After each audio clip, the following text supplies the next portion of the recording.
आज दोपहर 3 बजे से जेडीयू राष्ट्रीय परिषद की बैठक होनी है। बैठक में जातीय जनगणना, जनसंख्या नियंत्रण, यूपी समेत आने वाले 5 राज्यों के चुनाव पर चर्चा होगी।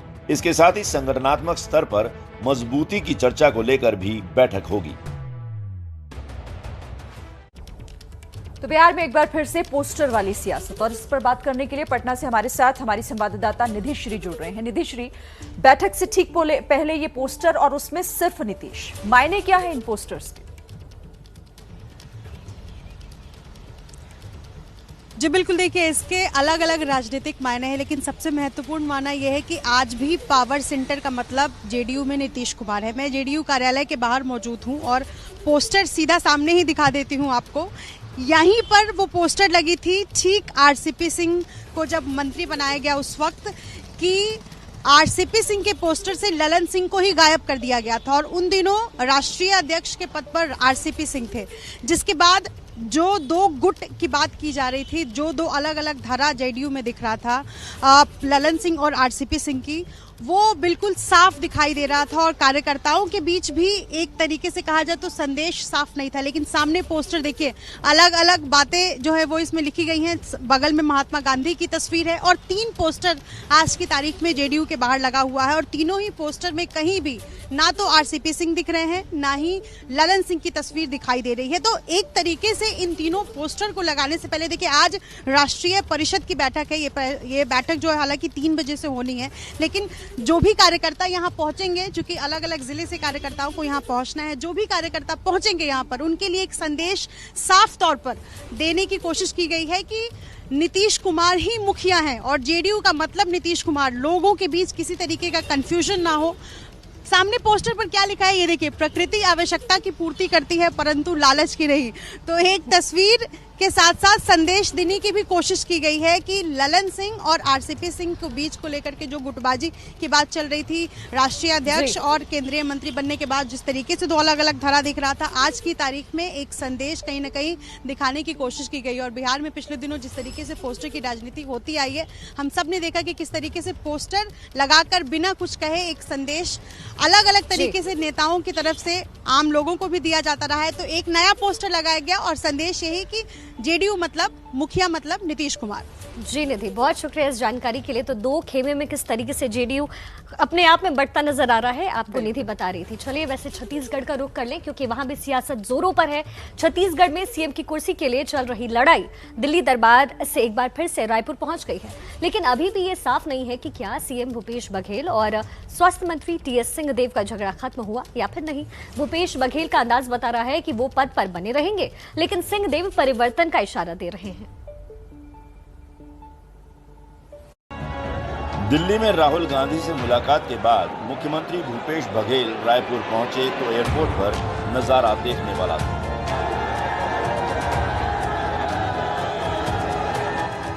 ऐसा लग रहा था कि भूपेश बघेल अपनी शक्ति का प्रदर्शन कर रहे थे।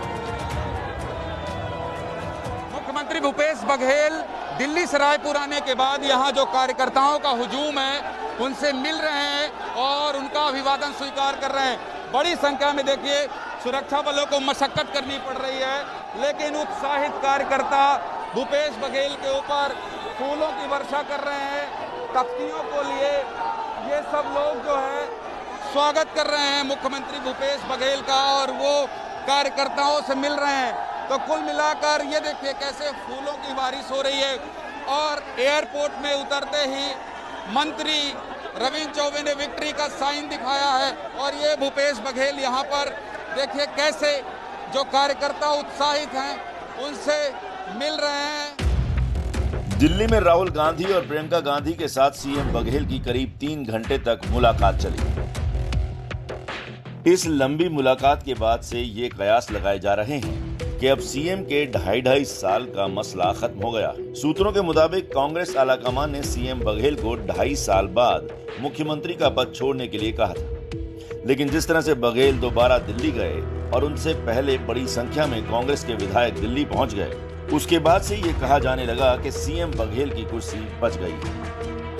हमारे विधायक और मंत्रियों के भावनाओं को सम्मान करते हुए राहुल जी अगले सप्ताह छत्तीसगढ़ बस्तर आएंगे, 2 दिन रुकेंगे। मध्य छत्तीसगढ़ में भी आएंगे और उत्तर छत्तीसगढ़ भी जाएंगे। तो लगातार वो दौरा करेंगे। छत्तीसगढ़ मॉडल तो देखेंगे। इसके बाद से ये सवाल भी खड़ा हो रहा है कि क्या राहुल गांधी सच में छत्तीसगढ़ का विकास देखने आ रहे हैं या इसके पीछे कोई और कहानी है। इस बीच राज्य के स्वास्थ्य मंत्री टीएस सिंहदेव भी दिल्ली से रायपुर लौट चुके हैं। रायपुर पहुंचकर सिंहदेव ने कहा कि हाईकमान ने फैसला सुरक्षित रख लिया है और सिर्फ परिवर्तन ही स्थायी है। जीवन का ही वो पहलू है। एक कहते हैं, मैं जितना समझ सका हूं जीवन को, अगर कोई चीज स्थायी है तो वो परिवर्तन। टीएस सिंहदेव की बात से इत्तेफाक रखने वाले भी जानते हैं कि परिवर्तन को अपनी मर्जी से समय के दायरे में नहीं बांधा जा सकता। 2.5 साल बीतते ही जिस परिवर्तन की उम्मीद सिंहदेव लगाए बैठे हैं, उस पर आला कमान की मुहर लगेगी या नहीं, इस पर हर किसी की नजर है।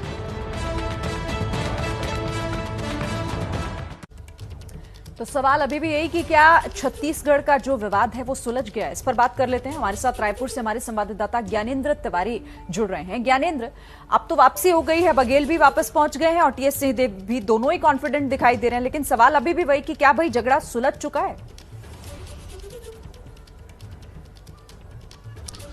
देखिए, झगड़ा किस बात का है। भूपेश बघेल जिस कुर्सी में बैठे हैं मुख्यमंत्री की, वो उससे उतरना नहीं चाहते हैं और स्वास्थ्य मंत्री टीएस सिंहदेव उसी कुर्सी में बैठना चाहते हैं। झगड़ा तो इसी का है और जिस तरह से शक्ति प्रदर्शन, जिस तरह से बयान आ रहे हैं, उससे यह बिल्कुल साफ तौर पर कहा जा सकता है कि पेच फंसा हुआ है, कुछ भी क्लियर नहीं है। क्योंकि भूपेश बघेल विकास की बात अब ज्यादा करने लगे हैं और टीएस सिंहदेव कह रहे हैं कि अगर जीवन में कुछ स्थायी है तो वो परिवर्तन है। कल टीएस सिंहदेव जब यहाँ एयरपोर्ट पर आए तो 2-3 उनके बयान हैं जिनके बारे में मैं आपको बताना चाहता हूँ। मुख्यमंत्री भूपेश बघेल न केवल दिल्ली में विधायकों का शक्ति प्रदर्शन किया उन्होंने, बल्कि एयरपोर्ट में भी हजारों कार्यकर्ताओं ने इस तरह से स्वागत किया जैसे 2.5 साल बाद एक बार फिर से मुख्यमंत्री बनकर भूपेश बघेल रायपुर पहुंचे हैं। तो ये क्यों करना पड़ रहा है? ये इसलिए तो नहीं करना पड़ रहा होगा ना कि अगर सब कुछ सुरक्षित है, सब कुछ आपके फेवर में है, इसलिए तो आप नहीं करेंगे। कर तो आप इसलिए ही रहे हैं क्योंकि आपको बने रहना है। और टीएस सिंहदेव कल जब आते हैं एयरपोर्ट में तो मैंने ही उनसे पूछा कि आज आपने मास्क भी चेहरे से नीचे किया हुआ है और आप थोड़ी मुस्कुरा भी रहे हैं, तो उन्होंने साफ इशारा किया कि बॉडी लैंग्वेज आप लोग देखते हैं, इसलिए बॉडी लैंग्वेज देखकर अंदाजा लगाना है तो लगा लीजिए। मैंने ये भी कहा कि कल विशेष विमान से मुख्यमंत्री भूपेश बघेल के साथ विधायक पहुंचे थे, आप क्यों नहीं आए? तो उन्होंने कहा मुझे टिकट नहीं मिली। और विधायकों के दिल्ली जाने पर भी जो इशारा था वो साफ तौर पर ये कह रहा था कि अभी सब कुछ साफ नहीं है, फैसला टल सकता है, थोड़ी मोहलत मिल सकती है, लेकिन अभी जिस तरह से राहुल गांधी का आने का इंतजार न केवल ये दोनों नेता बल्कि प्रदेश की जनता भी कर रही है, उसके बाद ही सब कुछ साफ होगा कि आखिर छत्तीसगढ़ में क्या होना है। अभी भी पेच फंसा हुआ है। बिल्कुल पेच फंसा हुआ है। बहुत शुक्रिया ज्ञानेंद्र। देखिए, कुर्सी एक है, 2 नेता हैं और दोनों का भरोसा आलाकमान पे। आलाकमान क्या फैसला लेगी, एबीपी न्यूज की नजर लगातार बनी हुई है। चलिए आगे बढ़े और बात करते हैं वैक्सीनेशन की। देश में वैक्सीनेशन की रफ्तार लगातार बढ़ रही है। एक दिन में 1 करोड़ डोजेज लगने का आंकड़ा भी हमने छू लिया है, लेकिन पहली डोज लगवाने वालों और दोनों डोजेज लगवाने वालों का अंतर भी ज्यादा हो रहा है। ज्यादा जानकारी दे रही है मेरी सहयोगी श्री। दुनिया के कई देशों के मुकाबले भारत में पहली डोज और दोनों डोज लेने वाली आबादी के प्रतिशत में अंतर ज्यादा दिख रहा है। आपको भारत समेत दुनिया के कुछ देशों का आंकड़ा जल्दी से दिखा देते हैं टच स्क्रीन के जरिए कि किस देश में कितना वैक्सीनेशन अब तक हुआ है।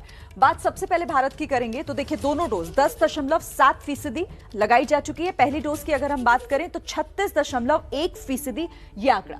अब अमेरिका का जिक्र कर लेते हैं तो दोनों डोज जो लगी हैं 51.33%।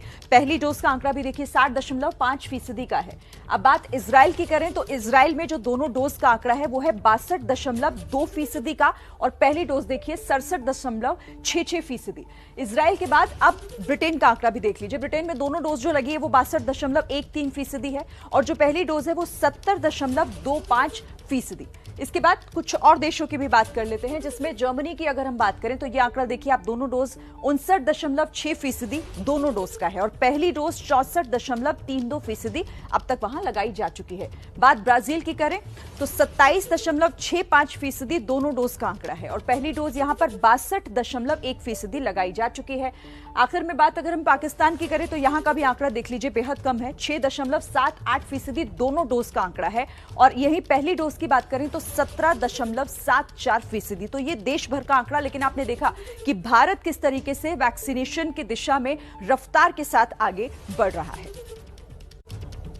चलिए अब खबरों के सिलसिले को आगे बढ़ाते हैं। टोक्यो पैरा ओलंपिक से सुबह सुबह देशवासियों को खुश करने वाली खबर आई।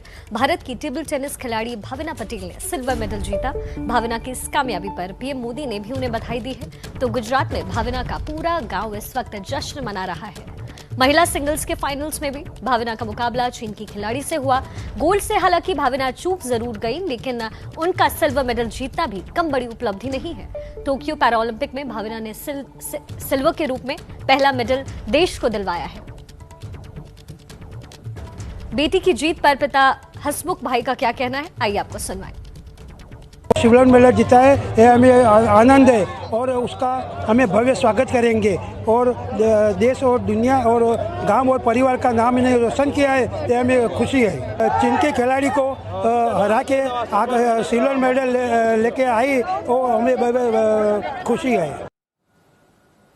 और देखिए प्रधानमंत्री नरेंद्र मोदी ने भी इस जीत पर बधाई दी है। उन्होंने ट्वीट किया है भावना पटेल को, उनकी इस जीत पर बधाई दी है प्रधानमंत्री नरेंद्र मोदी ने इस ट्वीट के जरिए। वो ट्वीट भी आप देख रहे हैं, भावना पटेल ने इतिहास रचा।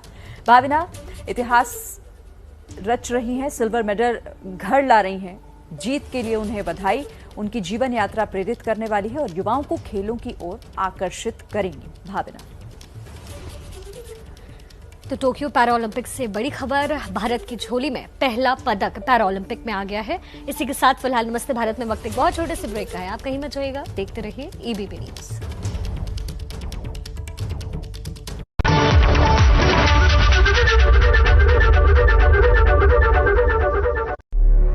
दोस्त अगर दुश्मन बन जाए तो बुरा होता है। अधिकारी को यहाँ ना आए, लेकिन हमें साथ लेकर जाए। कई तलाशों की तपिश में झुलसकर बनता है रिपोर्टर। हमारा पानी बंद कर दिया, बिजली बंद कर दी, तो यहाँ पर कैसे बैठेंगे? सैकड़ों झूठ के ताले खोलकर बनता है रिपोर्टर। हक की लड़ाई हो या ढूंढनी सच्चाई हो, ग्राउंड पर उतरकर ही बनता है रिपोर्टर। देखिए देश की सबसे दमदार न्यूज टीम की खबरें सीधे फील्ड से शाम 6 बजे और रात 10:30 बजे सिर्फ एबीपी न्यूज पर। आप जो चाहते हैं हम वो दिखाते हैं। आपका पसंदीदा शो है इंडिया चाहता है और वो इसलिए आपका फेवरेट है क्योंकि ये देश का एकमात्र ऐसा न्यूज शो है जो आपकी राय जानने के बाद बनाया जाता है। यानी आप दर्शक ही इस कार्यक्रम के असली प्रोड्यूसर डायरेक्टर हैं। इस शो में शिरकत करने के लिए बस आपको इतना करना है कि आप एबीपी लाइव ऐप पर जाएं, इंडिया चाहता है के बैनर पर क्लिक करें और पेज में दिख रहे पोल में अपनी पसंद की खबर को वोट देकर चुन लें। इसके साथ आप सभी दर्शक abplive.com/इंडिया चाहता है पर जाकर भी इस पोल में हिस्सा ले सकते हैं और फिर अपनी चुनी हुई खबर को देखें हमारे साथ रात 8 बजे इंडिया चाहता है में। राष्ट्र के हित के लिए, जनता की जरूरतों के लिए, समय और सवालों के मद्देनजर हम कहते हैं वो सत्य जो देश के लिए जानना है जरूरी। देखिए सत्य वचन रोमाना।